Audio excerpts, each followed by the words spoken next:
I bought most likely the cheapest 996 turbo available, and also probably the worst kept 996 turbo available, or ever. The previous owner of this car nearly pretty much might as well have destroyed it. It's basically a giant, hello pit. It's a giant piece of crap. It's just pretty much pissing oil out everywhere.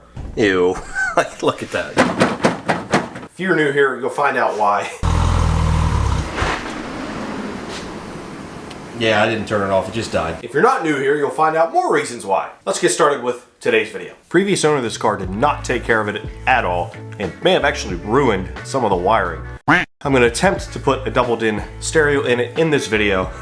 We'll see how that goes. I'll show you the mess of wiring that's in the center console in just a minute. The guy had some cheap single-din aftermarket radio in it. Wasn't working when I got the car, wouldn't power on. Don't know why.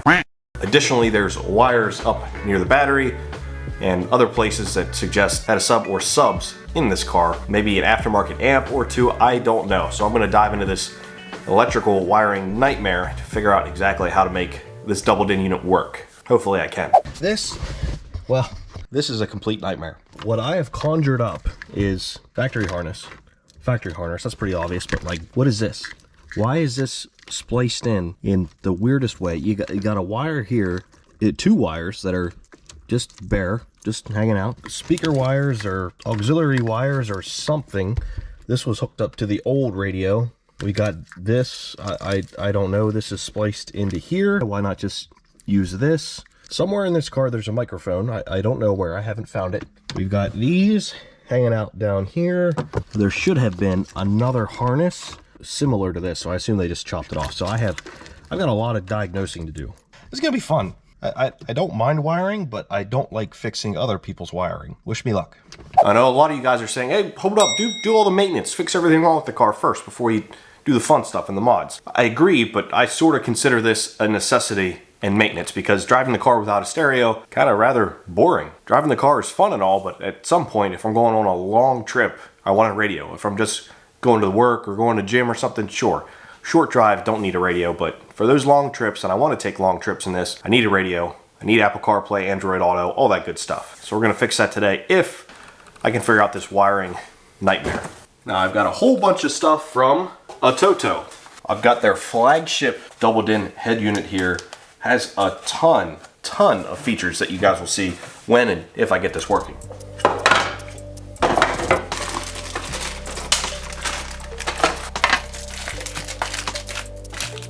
And I've got all this stuff here on the table to help with the install. So it's gonna be a lot of work. Obviously it's gonna be worth it though because I need a radio in here. A couple additional items. I have the whole install kit. This is the generic one that like everyone uses. Hopefully that works well in this car.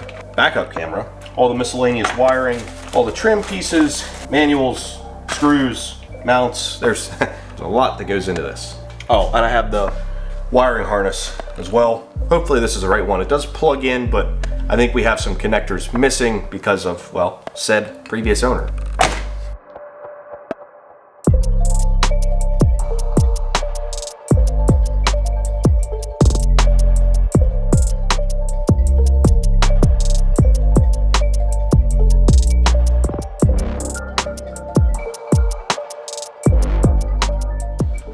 I'll just take a peek, make sure we don't have anything hiding in there.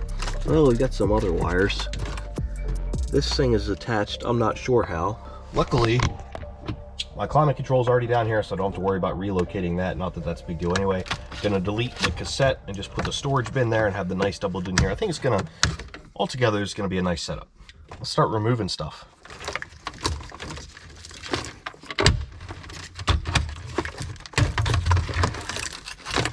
No hidden wiring down in there? Surprisingly, no.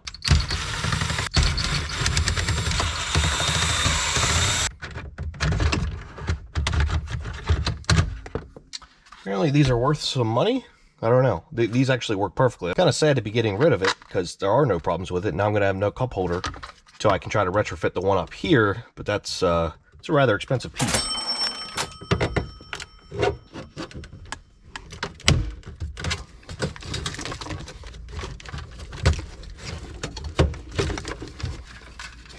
I wouldn't be surprised if I start seeing sparks somewhere. All right, I don't need that.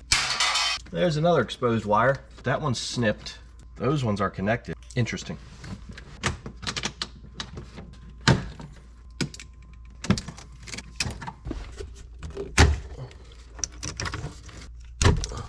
By the way, I haven't figured out what this does. I pushed it all sorts of times. I mean, obviously there's a windshield wiper on it, but it hasn't done anything. If you guys know, let me know. All right, 10-second merch drop and go. I got really cool new designs on the website. Embroidered 996 on the front. Cool diagram on the back. Just like the E36 shirt's got a 996 simple on the front. This is another one I have here to show you. Embroidered 996 in the front. Diagram in the back. Very comfy. Very proud of these shirts, sweatshirts. Check them out, boostedapexdesigns.com. Big thanks to my buddy SDA Digital Arts. Find him on Instagram here. He helped design all of these shirts. He does excellent work. Hit him up if you need something. Oh boy, that might have gone into the abyss.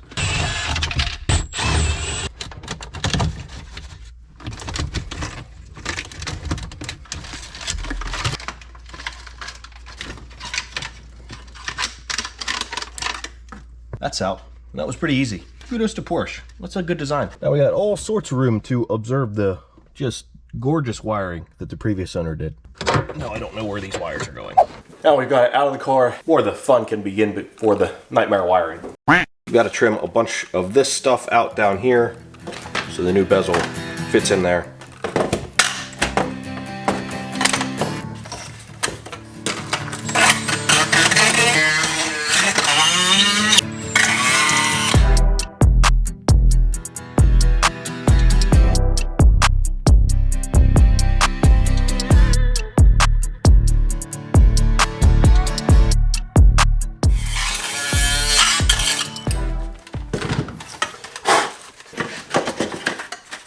Nice. Fits right in there perfectly.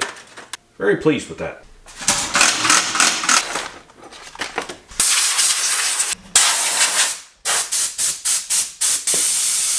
Getting this unit in there is definitely a tight squeeze. I'm hoping I don't have to do any trimming. Just a little bit at a time. This thing is actually such a tight fit. It actually doesn't even need any kind of mount. Like, it's not going anywhere. But it does look darn good in there. And the fact that it has buttons, much appreciated. I haven't done one of these in years. I'm going to throw out a like challenge to you guys. If this video gets 500 likes, I will hood stack this truck. I told you guys I'd do it. Oh my, it sounds amazing. The exhaust on this car sucks. It doesn't sound very good. It drones like mad. I don't like it. Wasn't planning on replacing it yet, but if this video gets 30% likes, I know it's an odd number, but most of my videos and most videos across YouTube get less than 10% of people to like their videos. If I get 30% of people to like this video, I'm going to buy a new exhaust for the car. Probably titanium X-pipe, something like that, but only if this gets enough likes, 30%. And now to secure this whole assembly in here, pretty easy. These brackets just wrap around, flip into these pieces on the side and just hold it all together.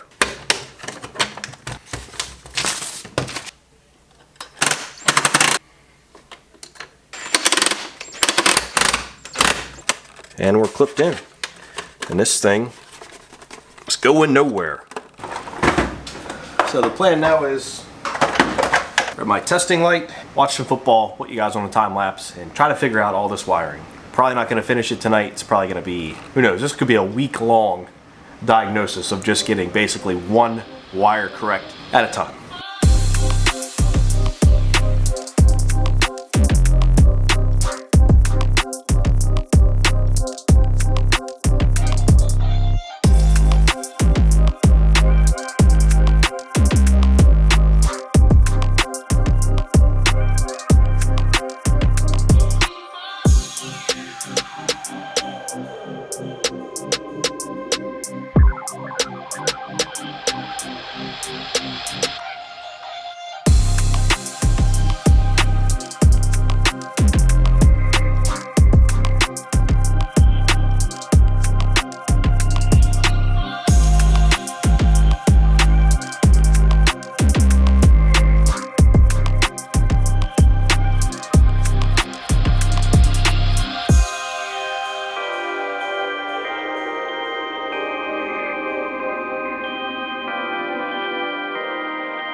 I'm proud to say that this video was sponsored by Gentle Bands. Gentle Bands is an American company who forge, well, awesome and unconventional rings. This particular ring here is called the Huntsman. It's made from tungsten, whiskey barrel, and antler. Just look at it. Looks awesome. If you're interested in one of these rings, I have a discount code for you, 25% off with code MATT25. Now, this awesome ring here, the Huntsman, as cool as it is, they make a ton more. They have all sorts of materials. Dinosaur, fossil, meteorite, wood, titanium, whiskey barrel, antler, Damascus steel, I mean, you name it. They've got almost anything you want, and they can combine them all into some really, really cool rings. Now, even their packaging is pretty awesome. It comes in these metal cases, not just some boring box. Not only do you get a cool ring that's unlike any of your friends' boring regular metal rings, these things are proudly made in the USA, and they even come with free engraving. So you gentlemen out there that don't remember your wives' birthdays, anniversaries, all that good stuff, you can actually get that engraved right in the ring, so you'll never forget it. You can act like you remembered all along. If you're browsing and trying to find a wedding ring, go to gentlebands.com.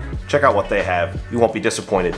Use discount code MATT25 for 25% off. Thanks to Gentle Bands for sponsoring another video. So I'm starting to figure out the wiring. I basically have to test one by one because the previous owner completely hacked up and mangled this wiring harness. Kind of feel bad for the guy because if he ever finds these videos, he's either going to be mad or embarrassed. But hopefully it wasn't him that did the mods. Hopefully he paid someone for the mods, and whoever did them, well, they just did a terrible job. So I got the rear speakers working. Those were pretty easy. I got everything else with the radio working, power ground, all that. The dimmer even works. All that stuff was pretty simple. Just figuring out the rest of the wiring.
Another break. Well, no matter what I do, I can't get any of the 4 front speakers to work. I'm only getting the rear to work. So I'm gonna dive in under the hood and see what's going on with the stock amp. Check out the wiring, because all the wiring inside that appears to be speaker wires, they're not factory.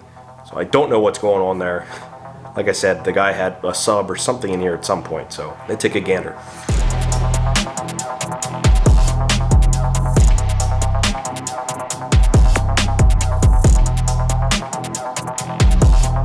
This is eye-opening. As you can see, we got all this nice mangled wire here, and no amp, no CD changer. Stuff is spliced together. The connector's still here. I'm surprised. We got a wire here. I assume it's ground. I assume this was the old power cable. Actually, let's see how good this ground is. I'm willing to bet this is pretty hacked up because it doesn't come through to the other side. Nice. A loose self-tapper on a wire that's not even tight in the connector.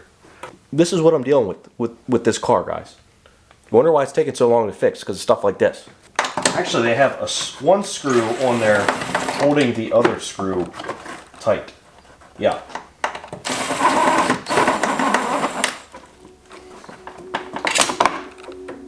Nice. Excellent wiring job.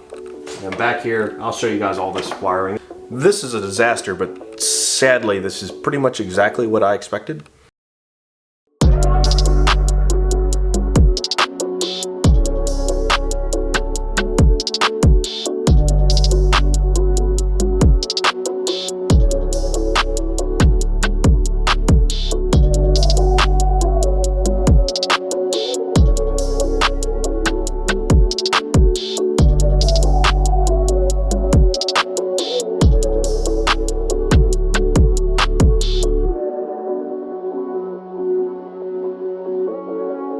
Okay, lots of testing later. What I figured out is, looks like the amp was removed. I don't know why. They probably couldn't figure out how to get it to work with an aftermarket cheap radio. They didn't cut any of the wires, but they spliced into the wires to feed sound to the speakers. They brought the wires up to where the amp was from the head unit, and then where this amp would be, and then it runs back in. And anyway, so I need to test them all individually, see which ones are which, and see if we can get all 6 speakers to work.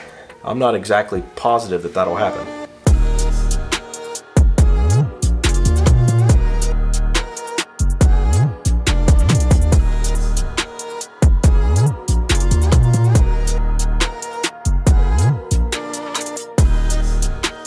Okay guys, this is not a permanent solution, but it does work. These wires run back into the cab, all four sets of speaker wires run back into there. Now, if you're thinking correctly, yes, there should be 6 sets, but there's not. They splice some of the wires from the radio into 2 sets of speakers. So I think the front 2 are paired together. So is that the right way to do it? No. But for now, that's going to work until I figure out long-term plans with a different amp and possibly a little sub or something. But for now, I did get these all hooked up and tested. I got it all working. All the speakers are working. And it's much better than what it was. Everything's, I got nice butt connectors and heat shrink. Now you guys might say, oh, you got to solder it. I don't solder things, guys. I'm not a solderer. A good butt connector, crimp with heat shrink on it, never failed me. Basically, it's time to test the radio, and then I got to work on maybe some additional wiring. I got to do the backup camera, and I don't know if there's anything else. I guess we'll see. But good progress, especially for how trash this is.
Alright, the next day got pretty much all the major install stuff done. Just have to run a couple wires for the backup camera, mount that, make sure everything's cleaned up and working, slam it all together, test it, call it a day. I'm excited because it's not only gonna obviously be a better car with a working stereo, but it's Google/Android based, so it can do all sorts of functions: wireless CarPlay, wired CarPlay, Android Auto, has its own built-in maps, Wi-Fi, all that good stuff. Plus it's gonna make the interior look much better because there's not a gaping hole where a stereo should be.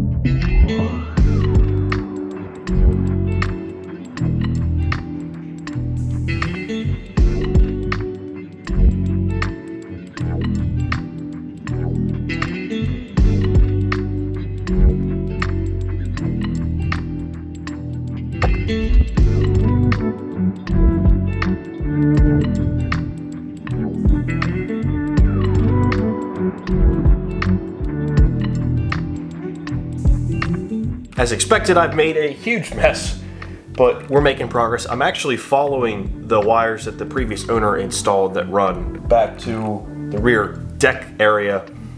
There's a power wire and RCA cables running back there for what I could only assume was a sub or subs. So that's pretty nice that I can follow them. But speaking of that, you have to check this out. This is just like the front wiring. This is the epitome of this car and how it was cared for. Just have a look-see at this, guys. Another, oh, hold on, there's crap everywhere. Don't mind that. Another fine example of just excellent, excellent wiring. We got two, not one, but two self-tappers holding this ground wire in. Just a phenomenal way to do it. It's not like there's 6 bolts surrounding that you could have grounded to. Yeah, I would have chosen self-tappers as well.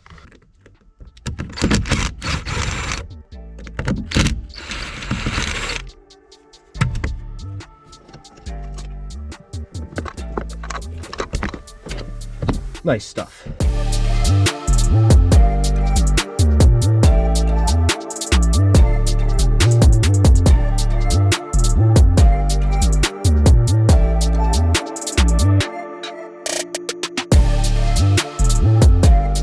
Well, this is turning out to be a lot of work to run the backup camera wire all the way back because it's going into the engine bay, which is incredibly well insulated, covered. You know, it's technically a firewall back there, but I was able to find a grommet.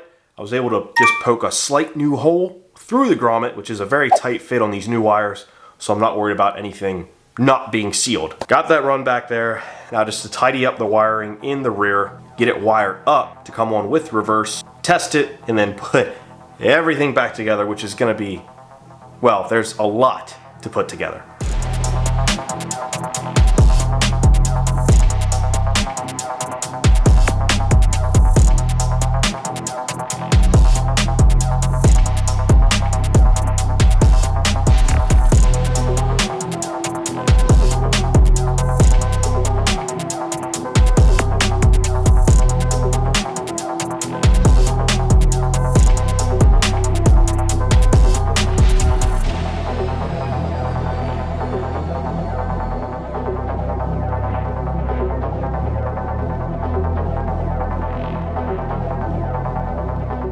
All right, rear is all wired up. The wires are hidden pretty well. Excess wiring is just gonna stay in with the taillight. I didn't wanna cut that wiring and then have to wire that back together. I'd rather just keep it how it is, which I think is the way to go. And it's all nice and zip tied in a nice little bundle back in the taillight area. Now I know I'm probably gonna catch some flack because I used wire taps, but it's just a signal wire. It's not actually pulling power or ground. It's just telling the stereo to turn the camera on, basically. So I prefer to use T-taps than that way I'm not cutting factory wiring. So that's all done. Now just time to test it and really hope that it works, because this has been a lot of work. This has been just as much work as just installing the stereo by itself.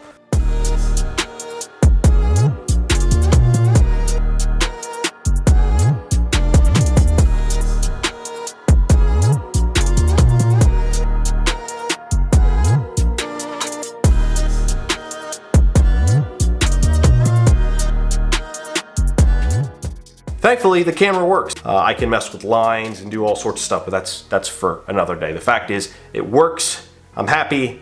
Now it's time to put everything back together. Yikes. I'll see you guys when I'm done, because there's a lot to put together.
was indeed a lot of work, but it's all installed, ready to go, looking really nice. Big thanks to Atoto for sending this unit out. It works really, really well. You can see the backup camera works pretty awesome. Obviously it comes on in reverse, but what's cool is you can actually just hit the button that I have on the home screen at any time and just bring up the rear camera while you're driving, while you're doing whatever, so you can see behind you, which is pretty cool. Obviously I got wireless Apple CarPlay to work, works really well. I just turn the key and my phone automatically connects, so I never have to plug anything in. That's awesome. The center stack looks way better with that double din in there. No more weird empty holes with no radios in them. And now I have a cubby to put stuff. So even if I don't put my phone on my Renline phone holder, I can just slide it right in that cubby. Works really, really well. If you want to get your own Atoto S8, I'll have links below for that. It's an awesome unit and everything works really well in this Porsche. I'll link all the wiring harnesses and all that good stuff down there as well. There is room for improvement. I would like to actually put an amp up front to power all the speakers. Thanks, previous owner. And I want to add a little sub somewhere. So if you guys have ideas on an amp for the speakers and an amp and sub setup for the rear, I don't need something super powerful, just like a little 10-inch or whatever will be perfectly fine with me. Let me know in the comments, that would be great. We'll see you guys in the next video. I'll actually finish up some more mods and maintenance to be able to get this thing down on the ground and fully drive it with all the mods that we've done recently, which are a lot. So it's gonna drive a lot differently and just be a lot better. So stick around. We'll see you in the next episode.